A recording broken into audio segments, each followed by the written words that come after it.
Welcome to R5 TV news.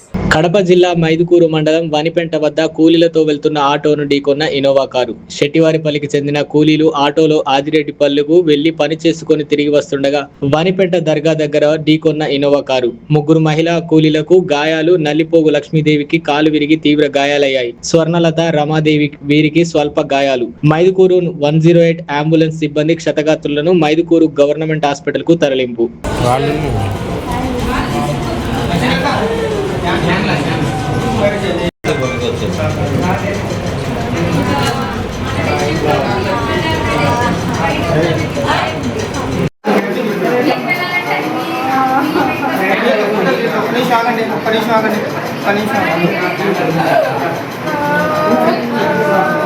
Sister